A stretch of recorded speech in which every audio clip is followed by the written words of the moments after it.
हमारे साथ एकीकरण महाअभियान भारतवर्ष के राष्ट्रीय संयोजक मदन गोपाल पंडित जी हैं।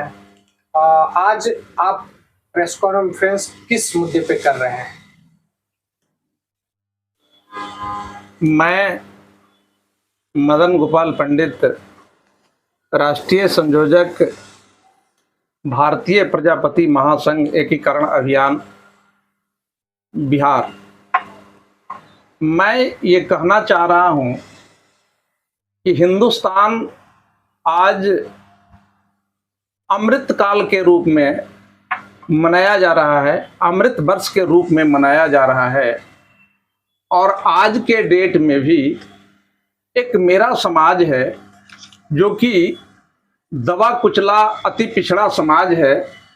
आर्थिक रूप से इसकी स्थिति जो है काफ़ी दयनीय है।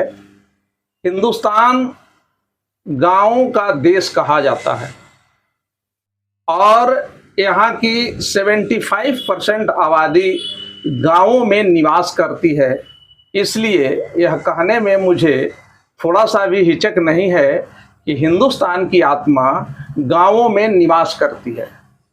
और जब हम गांव के गलियों में, गांव के झोपड़ियों में जा करके इस समाज को देखते हैं तो पता चलता है कि किस रूप में इसे अमृत वर्ष कहा जाए, अमृत काल कहा जाए।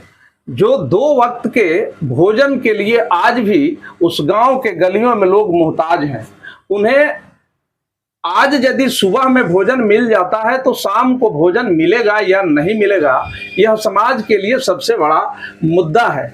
इसलिए हम सभी हिंदुस्तान के पूरे भारतवर्ष के प्रजापति समाज से आग्रह करते हैं, निवेदन करते हैं कि आप 31 जुलाई 2023 को अपने मांगों के समर्थन में, अपने मांगों को भारत सरकार से मनवाने के लिए, अपनी मांगों को राष्ट्रपति के यहाँ देने के लिए जिलाधिकारी के माध्यम से आप सभी बंधुओं से मेरा करवर प्रार्थना है, निवेदन है कि आप लोग अपने एक आदमी, केवल समाज के नाम एक दिन मैंने नारा दिया है कि समाज के लिए केवल एक दिन आप दीजिए। वह दिन है 31 जुलाई 2023 को आप पूरे दल बल के साथ प्रदर्शन के रूप में, या यदि प्रदर्शन के रूप में आप जाने में हिचक रहे हैं तो आप अपनी मांग को ले जा करके जिलाधिकारी के माध्यम से, जो यहाँ इस रूप में वर्णित है, ये सारी चीज़ों को यहाँ लिख दी गई है। आपसे आग्रह होगा कि इसको अपने स्तर से लिख लीजिए या फिर इसको ही कर करके और पूरे जिलाधिकारी के माध्यम से भारत के राष्ट्रपति महोदया को, भारतीय प्रधानमंत्री महोदय को, भारतीय मुख्यमंत्री, बिहार के मुख्यमंत्री को और बिहार के राज्यपाल को अपनी मांग को ले जा करके आप समर्पित करें, ताकि आपकी यह जो चिर प्रतीक्षित मांग है, जिसको आपको 26 जनवरी 1950 को हासिल होनी चाहिए थी। भारतीय संविधान 26 जनवरी 1950 को जिस दिन लागू होता है, उस दिन से लिखा गया है कि शिल्पकार श्रेणी की जितनी भी जातियां हैं, उन जातियों को अनुसूचित जाति का दर्जा दिया जाए, इसलिए कि वह शिल्पकार समाज को सब चीज देता है। समाज को सभ्य बनाने में इन शिल्पकारों का जितनी भूमिका है वह और किसी भी बिरादरी को मैं नहीं देखता हूं।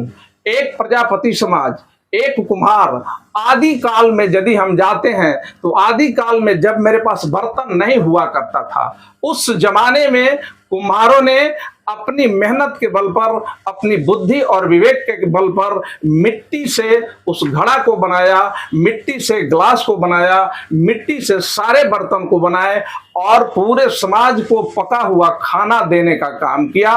वह समाज आज भी दयनीय स्थिति में है। इसलिए ये मैं कहता हूं कि यह जो समाज है इस विश्व का पहला यदि कोई वैज्ञानिक समाज है तो वह प्रजापति समाज है, और आज भी वह दयनीय स्थिति में है। इसलिए मैं अपील करता हूं कि हिंदुस्तान के टोटल प्रजापति 31 जुलाई को अपने मांगों को समर्थन में जिलाधिकारी के माध्यम से इस मांग को दे, और भारत सरकार से निवेदन करता हूं कि इनकी उचित मांग है वह इसे स्वीकार करे, इन्हें सम्मान करे। पूरा समाज उसके साथ खड़ा हो जाएगा, और यदि नहीं तो फिर यह पूरा समाज विपरीत दिशा में जाएगा, और सारी सत्ताधारी शक्तियों को, जितने भी सत्तासीन शक्तियां हैं, चाहे वह स्टेट की सत्तासीन शक्तियां हो, चाहे वह भारत सरकार की सत्तासीन शक्तियां हो, सबको धूल चटाने का ये हमारा समाज काम करेगा।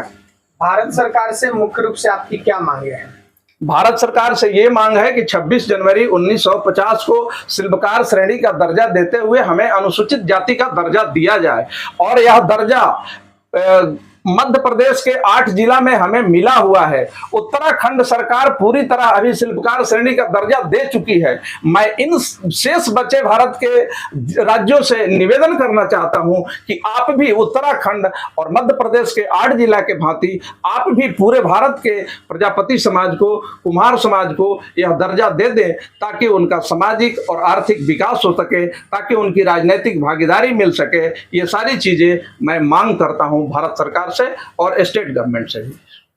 अगर नहीं मिलता है आपको ये आरक्षण जो मांग कर रहे हैं, अगर सरकार आपको, बिहार सरकार नहीं देती है, तो आपका आंदोलन किस रूप में होगा?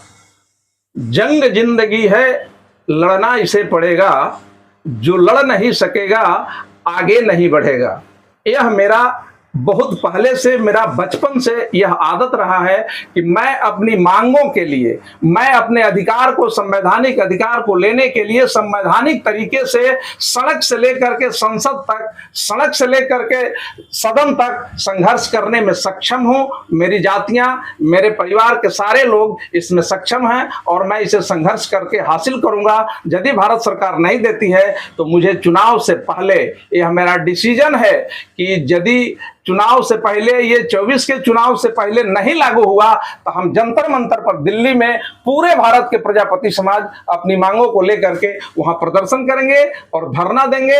अनिश्चितकालीन धरना मेरा लागू होगा। जिन व्यक्ति को आरक्षण मिलना चाहिए, लेकिन आप लोग आवाज उठाते हैं, लेकिन जहां पड़ी जिस व्यक्ति को आरक्षण मिलना चाहिए उनको आज तक नहीं मिला, लेकिन आरक्षण के श्रेणी में कोई और आ जा रहा है। ये इस व्यवस्था का दोष है। व्यवस्था में दिया गया है सारी चीजें कि जिस कौम को सामाजिक रूप से, जो कौम पिछड़ा हुआ है, सामाजिक रूप से जो जातियां पिछड़ी हुई है, उसे सपोर्ट की आवश्यकता है, लेकिन एक लिमिट टाइम तक सपोर्ट की आवश्यकता थी, जिसे अब भारत सरकार या जो भी सरकारें हैं उसे अपने दूसरे रूप में लेती हैं, चुनावी रूप में लेती हैं, और उसको नहीं दे करके जो चीज जिन्हें मिलना चाहिए वह नहीं मिल पा रहा है, और जिन्हें नहीं मिलना चाहिए उन्हें कुछ चीजें जरूर मिल रही है।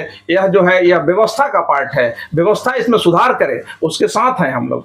मुकेश सहनी जी भी आरक्षण को लेकर रथ निकले हैं, लेकिन उसमें 4 करोड़ का जो रथ से निकले हैं वो 4 करोड़ का रथ है। तो क्या अपने आरक्षण की मांग कर रहे हैं, या अपनी फैसिलिटी के लिए मांग कर रहे हैं, या जनता के हित के लिए बात कर रहे हैं? जनता के ताकत को कोई पहचान नहीं पाता है। उनका रथ यदि 4 करोड़ का है तो उनकी जातियों की जो आबादी है 4 करोड़ ही नहीं है। यदि पूरी जातियां उनके साथ है, पूरे समाज उनका साथ है, तो 1-1 रुपया यदि समाज देता है तो 4 करोड़ का वह 24 करोड़ भी हो जाता है। तो वह समाज का सहयोग से लेकर के वो चल रहे हैं। ऐसा नहीं है कि वह अपने व्यक्तिगत किसी पैसे से चल रहे हैं, वो तो समाज का सपोर्ट है। आरक्षण समाज के लिए लेने के लिए कहाँ, कौन सी संविधान में लिखा है कि आप 4 करोड़ की गाड़ी में एसी, फुली एसी में आप बैठ के चलिए, और जनता, अगर आपको जनता के हित की बात करते हैं तो जनता के हित के लिए सड़कों पर आना पड़ेगा, ना कि 4 करोड़ की गाड़ी में चलना पड़ेगा। मैं इस मत से सहमत हूं कि जनता के हित के लिए सड़क पर रहने की आवश्यकता है। उस गांव के, मैंने पहले भी कहा कि गांव के उस दबे कुचले लोगों को, समाज के पिछड़े वर्ग के जो लोग हैं, उनके घरों में जाकर के वहां मीटिंग करने की आवश्यकता है, वहां बैठने की आवश्यकता है, उनको मोटिवेट करने की आवश्यकता है कि आपकी ये समस्या है, इस समस्या के लिए आप आइए आगे। मैं ये नहीं कहता हूं कि मैं करूंगा, समाज के लोगों को मैं निवेदन करता हूं कि आपकी वह समस्या है, यदि आपके पैर में दर्द है तो इलाज उसको आपको करना पड़ेगा, दूसरा कोई करके नहीं देगा। मैं इस मत से सहमत हूं, इसलिए उन्हें आगे आना चाहिए, मैं उन्हें आगे आने के लिए प्रेरित कर रहा हूं। आप, एक सवाल आपसे हमको चाहिए, आप, मुकेश सहनी जी भी निकल रहे हुए हैं आरक्षण के लिए, और बिहार में बदलाव को लेकर पिक्के भी निकले हुए, प्रशांत किशोर जी भी निकले हुए हैं। प्रशांत किशोर कंटिन्यू पैदल चल के गांव में, गलियों में, सड़कों पर, नाली में, पानी में खड़े होकर समाज को बता रहे हैं, और मुकेश सहनी जी 4 करोड़ के गाड़ी से चल रहे हैं। अंतर दोनों में क्या है? मैं इस मत से सहमत हूं कि यदि हमें, हिंदुस्तान गांवों का देश है, गांव के लोगों को आगे बढ़ाना है, तो गांव के गलियों में हमें बैठना है, गांव में पंचायत लगाना है और गांव के लोगों को मोटिवेट करना है, गांव के लोगों को इन चीजों को बताना है, और उनके साथ लेकर के चलने में ही ये सारी चीजें मिल जाएंगी। यानी कि मुकेश सहनी जी गलती कर रहे हैं आपके हिसाब से? गलती नहीं, गाड़ी में नहीं चलना चाहिए, गलती मैं नहीं कहूंगा, लेकिन उसकी आवश्यकता नहीं है। उसे पैदल भी चल करके इस मांग को पूरा किया जा सकता है, पैदल भी चल करके इसे उचित जगह पर पहुंचाया जा सकता है। यानी कि मुकेश सहनी जो गलत कर रहे हैं, गाड़ी में नहीं चलना चाहिए, आप मानते हैं? गलत नहीं कह सकते हैं मैं, क्योंकि वह उनकी अपना मकसद है, वे अपने हिसाब से चलते हैं ना। समाज के मुकेश लोग सहनी जी अपने मकसद, अपने हित के लिए वो काम कर रहे हैं, जनता के लिए नहीं कर रहे हैं। समाज के हित के लिए दिखा तो रहे हैं, वो कह रहे हैं तो समाज के हित के लिए हम कर रहे हैं। समाज के हित उनका बात है, अब उनका समाज उस रूप में यदि उन्हें सपोर्ट करता है तो मुझे उस पर कमेंट करने की कोई आवश्यकता नहीं है। वो तो समाज की चीज है। बताइए, जो आपके सामने जिन मांगों को लेकर आपके सामने इस तरह की बात हुई, क्या आप उस मांग के या समर्थन करते हैं या नहीं? नहीं, देखिए, बिल्कुल हम समर्थन करते हैं इस सब चीज़ों के लिए। कि कारण है कि कुछ समाज ऐसे हैं जिनके पास में सुविधाएं नहीं मिल पाती है, सिस्टम नहीं पहुंच पाता है, उन लोगों को ये चीज़ देना अनिवार्य भी है।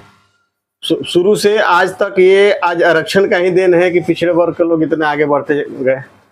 सिर्फ ये कह देना कि नहीं पढ़ाई के बल पे चल जाता है, ये सब पे चल जाता है, तो ऐसा संभव नहीं था। थोड़ा कुछ तो है कि मांग जरूरी है, इनका मांग भी जायज है कि प्रजापति समाज को आरक्षण मिलना चाहिए। बिहार सरकार ने 2011-12 में जो केंद्र सरकार को यहाँ से भेजा था कि प्रजापति समाज को मिलना चाहिए आरक्षण, लेकिन 2012 से अभी तक 10 वर्ष से ज्यादा बीत गए।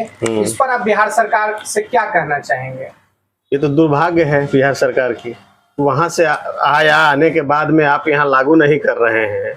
कम से कम ये तो है कि प्रजापति समाज है, आपका खुद का महादलित आप बनाए हैं, जातियों को विभिन्न रूप से विभाजित आप किए हैं, तो आपको चाहिए कि हाँ, इन लोगों को भी एक स्थान दें हम। तो क्या नीतीश कुमार, सिर्फ ये कहा जा सकता है कि सिर्फ जातिगत राजनीति की बातें की जा रही है? तो और क्या है, सबका यही ना हो रहा है।